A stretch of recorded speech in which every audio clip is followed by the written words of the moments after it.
ये आज का तो है नहीं, 5 साल से इकट्ठा हो रहा है। तो 100% टाइम भी तो लगेगा, इतना बड़ा शहर है सर। जो सर प्राइवेट गाड़ी में लगे वो भी लाने पड़ेंगे। हाँ, ये ऑटो वाले 24 घंटे के अंदर जितने साधन स्थल उससे बैनर पोस्टर हटाने की जिम्मेदारी क्या है। 48 घंटे के अंदर जितने भी विभाग का मतलब रेलवे स्टेशन, आपके बस स्टेशन, इन जगहों से बैनर पोस्टर लगाना हमारी जिम्मेदारी और उस विभाग की भी जिम्मेदारी। तो वैसे ही 72 घंटे के अंदर अगर किसी ने प्राइवेट अपने घरों में लगा रखा है, अगर बिना आपकी सहमति के आप लोगों ने बैनर पोस्टर लगा रखे हैं तो वो हटा दें। अगर आपकी सहमति दी तो सहमत को मतलब प्राइवेट जहाँ गाड़ियाँ हैं वो प्राइवेट गाड़ियाँ हैं, अपनी इच्छा से अगर किसी को लेकर चलना है उसमें हमें कोई दिक्कत नहीं। अगर प्राइवेट वाहन आचार संहिता लगने के बाद आपकी पूरा सामग्री लगाने चल रहा है तो उस वाहन की आपको परमिशन लेनी चाहिए और उस वाहन का पूरा खर्चा भले वो अपना उसका पूरा खर्चा कैंडिडेट अगर होगा, जिस दिन से कैंडिडेट होगा उसके खाते में मिलेगा, नहीं पार्टी खाते में मिलेगा, लेकिन उसकी परमिशन आरोप से होनी चाहिए। अगर आप आज की डेट में कोई व्यक्ति अपनी गाड़ी पर किसी पार्टी या प्रत्याशी का प्रचार सामग्री लगाकर बिना अनुमति के नहीं घूम सकता है। अनुमति लीजिए, 50 गाड़ी परमिशन ले लीजिए, आपके घर के जुड़ जाएगा। वैसे भी अगर किसी प्राइवेट घर में किसी का बैनर पोस्टर लगा है वो भी खर्चा नहीं आएगा। आपको पता नहीं कि आपने खर्च करने की लिमिट बढ़ गई है जी, 40 लाख हो। वो इसीलिए हो गई है कि ये थोड़ा कोविड को देखते हुए, उसके कोविड के सर्च को देखते हुए। अच्छा सर, जो सोशल मीडिया की बात करी आपने, उसका कैसे एक्सपेंडिचर्स वगैरह से क्या काउंट किया जाएगा? इधर ले लो। आपने स्टार्टिंग में जो कहा ना सोशल मीडिया, ये बता रहे हैं आपको जी, जो आपने सोशल मीडिया का पॉइंट उठाया, इसमें मैं आपको क्लियर कर दूँ। सोशल मीडिया में भी देखिए एडवर्टीजमेंट जो चलते हैं जी, वो तो पेड होते हैं सर। दो चीज़ें हैं, एक तो आपका पर्सनल अकाउंट है, उसमें आप एक कोई भी पर्सनल मैसेज करते हैं। सपोज आपने कहा मैं मकर संक्रांति की बधाई देता हूँ, वो आपका पर्सनल मैसेज है, उससे किसी को कोई सरोकार नहीं है। ठीक है, लेकिन उसमें आपने कोई भी ऐसा मैसेज दिया जिससे कि कंटेंट ऑफ कोर्ट हो, महामहिम राष्ट्रपति और गवर्नर साहब की कुछ आप वो करते हैं आपत्तिजनक टिप्पणी, या ऐसा कोई आप कमेंट करते हैं जिससे जाति विशेष या धर्म विशेष को कोई हानि पहुँचे जी, या देश की अखंडता को कोई नुकसान हो, तो उसको हम लोग संज्ञान लेते हुए आवश्यक कार्रवाई के लिए संबंधित कार्यों को लिखेंगे। और जो खर्चे का होगा आपका, मान लीजिए आपने फेसबुक पेज में कोई एडवर्टीजमेंट चलाया, तो उसकी दरें हमारे पास हैं हर एक चीज़ की, कि आपका जो अखबार में होता है DITR रेट के हिसाब से आपका कितना बनता है खर्चा, तो कटिंग हम रखेंगे पार्टी विशेष की, सभी व्यक्ति की। कल को वो आदमी यदि कैंडिडेट घोषित होता है तो उसको एक्सपेंडिचर अपना डिक्लेयर करना पड़ेगा, क्योंकि वो एक्सपेंडिचर रिपोर्ट जाएगी। तो सोशल मीडिया में जो भी आप एडवर्टीजमेंट देंगे, फेसबुक पेज में या किसी और प्लेटफॉर्म में, जो भी प्लेटफॉर्म सपोर्ट करता है, उसकी रेट्स हमारे पास हैं, उस हिसाब से हम उसका खर्चा उसमें जमा करते हुए एक्सपेंडिचर ऑब्जर्वर को भेजते हैं। तो सर हमारे लिए कब उपलब्ध होंगे रेट्स सोशल मीडिया वाले जो? रेट्स हम आपको उपलब्ध करा देंगे, वो वेबसाइट पे भी अवेलेबल है, अगर आप चाहेंगे और सभी राजनीतिक दलों को भेजिए। ठीक है, नहीं वो उसको भेज दीजिए, उसको भेज दीजिए जो जो ये लोग आप लोग डिमांड करते हैं। इसके अलावा कुछ बताओ। तो एक जैसे जो ऑटो में जो फ्लेक्सी होर्डिंग लगी हुई है, क्योंकि ऑटो तो टैक्सी है, वो हटेगा। हाँ, और जो कल से हटा रहे हैं, कुछ लोग कुछ पे रह गया नहीं हट रहा है। और दूसरा जो ऑयल पेंटिंग हुई है, नहीं, बिना परमिशन के आप किसी वाहन से प्रचार नहीं कर सकते। परमिशन दीजिए, 10 ऑटो परमिशन नहीं, 10 का आपके खाते में मिल जाएगा। नहीं जैसे ऑयल पेंटिंग हुई है कहीं कहीं कुछ जगह में, उनका क्या सिस्टम होगा? क्या है? जो दीवार पेंट ऑयल पेंट जो हुआ जितना हमारे पास सूचना है जी, जितनी सूचना है जी, जो हम लोगों ने देखा है वो सारी चीजें हम लोग पेश करते हैं। इस समय जो है पहाड़ में उतरने के जगह जगह कार्यक्रम, छोटे छोटे कार्यक्रम, तो अभी तो कोई कैंडिडेट डिक्लेयर भी नहीं है, तो उसमें जाने में अभी तो कोई ऐसा ऑब्जेक्शन ऐसा ना जितने कार्यक्रम है उनको स्थगित किया। अगर अभी पहाड़ में छोटे छोटे कार्यक्रम ये उत्तरायण के चले जब 144 लग गया तो कोई भी कार्यक्रम जैसे यहाँ पे था ना उत्तरायणी का सांस्कृतिक कार्यक्रम ये सब हमने रद्द कर दिया। हाँ लेकिन आप कुछ लोग बेचारे कुछ शौक लगा रहे हैं वहाँ पर, तो उनको वैसे एक तरह से मार्केट हो गई, मार्केट मार्केट हो गई ना। एक बात अगर और खाली थी ऐसे सर, झंडा लगा के भी गाड़ी पर घूम रहे हैं तो भी प्रचार आपके सिंबल को या आपके फेस को कोई वाहन अगर प्रेजेंट कर रहा है तो वो अनुमति के दायरे में आता है और आपके खर्चे में जुड़ने के लायक है। और बिना परमिशन के नहीं, फिलहाल 15 तक तो बिल्कुल नहीं। सर एक चीज और कह रहे थे सर, एक्चुअली वो 15 तारीख को आप जैसे मास्क लगा, जैसे मास्क वाली बात हमारी पार्टी की राष्ट्रीय अध्यक्ष मार्केट दिन कर होता है। लेते हैं ना, तो उसका भी ऊपर से कोई गाइडलाइन नहीं। ये एक तरह से अगर आपने 1000 अभी कई बार मास्क सबको लगाना है, मास्क पे अवॉइड करना चाहिए, टी शर्ट नहीं बांटना चाहिए, साड़ी पर प्रचार नहीं करना चाहिए, ऐसी कोई चीज जो ऑब्लिगेशन की श्रेणी में आ जाती है उस चीजों पर अपने प्रचार को नहीं करना चाहिए, ठीक है ना। मास्क सादा बांट दीजिए, अगर आपको प्रचार कराना है झंडा दे दीजिए, नहीं तो उनको होल्डिंग दे दीजिए, उसको आप अपने खाते में बुक कर दीजिए। प्रचार करने की जो स्वस्थ साधन है, हिडन साधन की ओर जाने का प्रयास नहीं करना चाहिए। एक दूसरी बात है कि 15 तारीख तक जैसे चाहे कोई भी परमिशन, चाहे कोई भी कार्यक्रम है, चाहे वो आपका सांस्कृतिक कार्यक्रम हो, किसी भी कार्यक्रम पर चूंकि आप धारा 44 रख चुकी है, 5 लोग ज़्यादा अलाउ नहीं है और बिना परमिशन कोई कार्यक्रम अलाउ नहीं है, परमिशन आपको मिलनी नहीं, इसलिए 5 तक किसी प्रकार के कार्यक्रम के विषय में कोई चिंता करने की आवश्यकता नहीं है, कोई प्रकार की अनुमति न मिलेगी न करनी है। वैसे भी जैसे कोविड चल रहा है तो मैं ये कह रहा हूँ कि 15 तक अपने आपको बचा के रख लो, उसके बाद आप तैयारी करो। और यहाँ लोकल तो ठीक है, पहाड़ में तो बड़ा मुश्किल हो जाएगा। अब एक दूसरी बात आ रही है कि घर घर जाकर डोर टू डोर जो कैंपेन है वो 5 लोगों की परमिशन है। अभी कुछ लोग प्रत्याशी घोषित हैं, कुछ लोग नहीं हैं, पार्टियां प्रचार करना चाह रही हैं, पदाधिकारी प्रचार करना चाह रहे हैं, कुछ लोग ऐसे हो सकते हैं जो जनसंपर्क करना चाह रहे हैं, हो सकता है भविष्य में वो निर्दलीय चुनाव लड़ें। तो क्योंकि धारा 144 भी लागू है और गाइडलाइंस भी आ चुकी है, 15 तक कोई परमिशन नहीं मिलनी है, तो धारा 144 वाली जो सीमा है वो भी 5 तक ही प्रभावित करती है।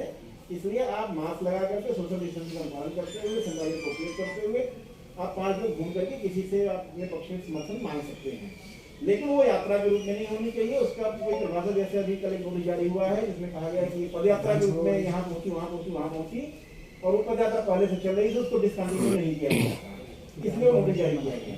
कहीं कहीं तो बैठकें हुई, 4 नोटिस जारी किए जा चुके हैं, 2 कालाधूरी विधानसभा में, 2 हजारी विधानसभा में, एक 5 हो गए हैं, 5 नोटिस जारी किए जा चुके हैं।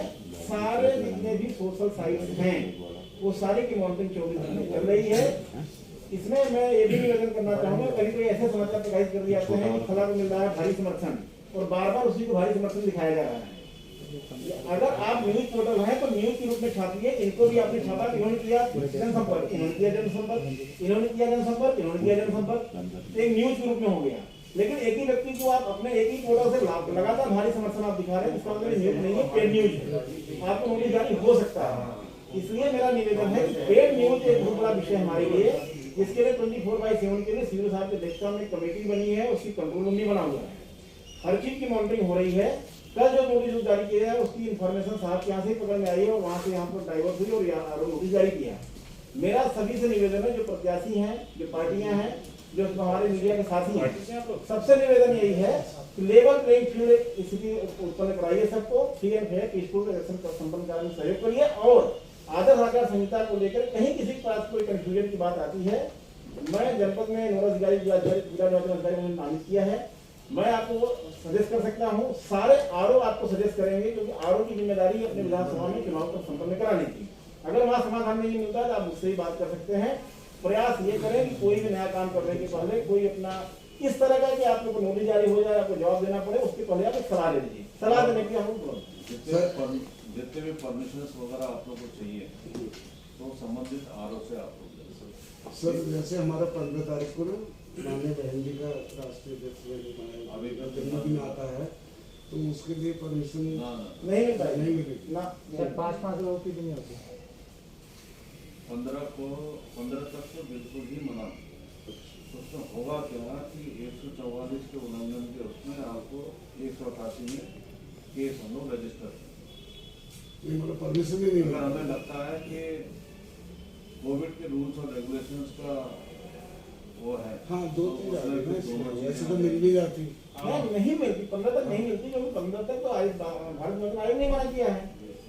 अब धारा 144 भी लग गई, तो दोनों एक साथ क्लब हो गई। तो अभी कुछ दिनों में जैसे 15 की डेट आपकी आ जाती है, तो स्टेट डिजास्टर मैनेजमेंट अथॉरिटी से नया गाइडलाइन आप लोग के लिए आ जाएगा। कि आप लोगों को प्रचार प्रसार में क्या चीज़ें ध्यान में रखनी चाहिए, कितने लोगों की सभा आप लोग कर सकते हैं। और वाकई में इसको आप मान के चलिए, अगर किसी भी टैक्सी ने, किसी भी पार्टी ने गलती कर दी, जो परमिशन है उसको ओवररूल कर दिया या फिर उसकी अवहेलना कर दी, तो ऐसी दशा में हम बिल्कुल उसको परमिशन नहीं मिलेगा। तो इससे कल के दिन में ये थोड़ा सजग रहने की आप लोग को आवश्यकता है। ये रखें कि एक विषय सर उनके और क्लियर कर दें, अगर आपका कोई पार्टी पदाधिकारी, आपका समर्थक किसी पार्टी के संबंध में कोई आचार संहिता उल्लंघन करता हुआ पाया जा रहा है, उसको भी हमें एक नोटिस उसको देने के साथ साथ हमें जिला अध्यक्षों को भी देनी पड़ती है, क्योंकि आपकी भी जिम्मेदारी है कि आप अपने समर्थकों को एक गाइड करें कि वो ऐसा कोई काम न करें जो आचार संहिता के दायरे में आते हुए पार्टी तक पहुंचे। तो समर्थक है, हो सकता है उनकी जानकारी न हो, इस बार एक बार उनको भी आपको ब्रीफ करना पड़ेगा। और दूसरी चीज क्या है ना, अगर आप लोग को ये लगता है कि हो सकता है प्रशासन को बहुत सारी चीजें पता ना हो जी और आप लोग करते जाते हैं, लेकिन हमें मीडिया के माध्यम से भी खबर मिल जाती है। अच्छा सर, मैं आपको वैसे ही बता रहा हूँ, कल उसकी 2-3 घटनाएं थी। एक कहाँ पे लोग एक जगह एकत्रित हुए हैं, कहाँ पे लोग जुलूस के रूप में या प्रचार के तरीके यूज करने के लिए जा रहे हैं, हमें अब पता नहीं था, लेकिन मीडिया के माध्यम से हमें पता चला, उसको हम लोगों ने वेरीफाई किया, तब जाके ये नोटिस हम लोगों ने इशू किया। और वैसे भी अब सब जगह लोग एक्टिव हो गए हैं, ऐसा नहीं कि आप एक्टिव हो गए, दूसरी पार्टी भी एक्टिव हो गई, वैसे मीडिया भी एक्टिव हो गई, तो हमारी टीमें भी एक्टिव हो गई। तो इसलिए बिल्कुल भी गलती करना जो है मेरे हिसाब से मुनासिब नहीं होगा। और अननेसेसरी क्या फायदा आप लोग करेंगे, फिर हालांकि आज की डेट में तो कुछ लगेगा नहीं आपको, लेकिन कल के दिन कोर्ट कचहरी के चक्कर लगाएंगे, तब आपको लगेगा कि आप लोगों ने थोड़ी गलती कर दी। तो अगर इस संबंध में और कुछ कहना है, कोई क्लैरिफिकेशन आप लोग को चाहिए, तो सर एक ऑफिस जो हम खुले उसकी परमिशन कब से मिलेगी? खाना के बाद ही ये अभी तो ऑफिस खोलने की परमिशन नहीं मिलेगी। नहीं, ऑफिस में मना है, पर्सनल चल रहा है। जो दीवार वॉल पेंटिंग सर इन लोगों ने कराई है, क्योंकि मैं लाल कुआं देख रहा हूँ, तो ऐसे सब जगह विधानसभा में यही होगा। सामान्य तौर पर जितने भी पार्टी वाले हैं, सब ने रात में जाकर के दूसरों की दीवारों पे अपनी वॉल पेंटिंग कराई है, कोई अनुमति किसी उस स्वामी से नहीं ली है। जब मैं कल जा रहा था लाल कुआं, मैंने देखा कि जिससे भी हमने पूछा कि आपकी सहमति, उन्होंने कहा नहीं सर, रात को आए और लिख के गए। जब भी आपने 5-10 दिन 15 दिन पहले जब भी किया है, तो चूंकि 72 घंटे की अवधि आज शाम को समाप्त हो रही है, इसलिए आप लोग जितने लोग वॉल पेंटिंग वाले हैं आपकी पार्टी के, उनको जो है हटवा लीजिए। 72 घंटे के बाद अगर वो कहता है कि मेरी अनुमति सहमति नहीं है, तो उसका जो है स्पष्टीकरण आपको देना होगा, खर्चा और जो नोटिस होगा जवाब आपको देना होगा। नहीं, उसकी लिखित सहमति रख लीजिए। सर ये विभिन्न जिसका वो स्वयंसेवी संस्थाएं हैं, जैसे कि हमारा पवन वही है, मतलब उसका नाम से स्वयंसेवी संस्था है। तो ऐसा कोई, जैसे अभी मैडम इंदिरा प्रदेश के लगे हुए थे स्टॉपेज में, वो कोई कैंडिडेट तो नहीं है ना, वो पार्टी है, अभी ऐसा बिल्कुल नहीं, वो भी निकाल दिए गए सब, कोई अलाउ नहीं। अब मैं इसको क्लियर कर रहा हूँ, क्योंकि वो कई सालों से हमारे मतलब यहाँ पे हैं हल्द्वानी के। अब मैं क्लियर कर रहा हूँ। जी सर, सरकारी विज्ञापन के जितने भी साइट्स हैं जो किसी विभाग द्वारा टेंडर पे दिए गए हैं, ठेके पे दिए गए हैं, अर्थात वो संपत्तियां सरकारी हैं, लेकिन कमर्शियलाइज का उपयोग हो रहा है। अब नगर निगम उदाहरण से चलिए, नगर निगम में 3 प्रकार की साइट्स जो है सेल आउट हैं, टेंडर से ठेके पर दिए गए हैं, यूनिपोल, स्ट्रीट लाइट के पोल और ये बस स्टॉपेज। हम उनसे पैसा लेते हैं, नगर निगम पैसा लेते हैं, लेकिन आचार संहिता लगने के साथ साथ ही हमें उसको क्लीन करना होता है। हमने क्लीन कर दिया। अब 2 सिद्धांत लागू होते हैं, पहले आओ पहले पाओ और लेवल प्लेइंग फील्ड। अर्थात अगर हमारे पास 100 यूनिपोल हैं, जितनी पार्टियां हैं सबको ऑफर होगा, सबके आवेदन आ जाएंगे, बराबर बांटने की व्यवस्था की। ऐसा नहीं कि पहले में आप आ गए, आपके कारण पूरे काठगोदाम रोड तक मुझे दे दो, नहीं, ये नहीं, बराबर आप लोग को आवंटन किया जाए। सर इनके रेट्स जैसे यूनिपोल 10,20 का होता है, तो 2/3 रेट उसी के होंगे, रेट्स बाद में डिसाइड होंगे। रेट उसने डिसाइड पहले से कर रखे हैं। जो रेट पहले नगर निगम का होगा वही रेट अप्लाई होगा। नगर निगम ने तो ठेके पे दे दिया आपको दे दिया सपोर्ट। आपने पूरे नगर निगम क्षेत्र में जितनी भी जगह है जहाँ पे आप अपना एडवर्टीजमेंट वगैरह कर सकते हैं, वो रेट्स आपने फाइनल कर दिए। उसी हिसाब से आप कैंडिडेट्स को बांटोगे ना, जो रेट आपने फाइनल कर दिया, तो वो चीज़ फिर हम अपने हिसाब से खर्चे में मतलब उसी का पर डे का जो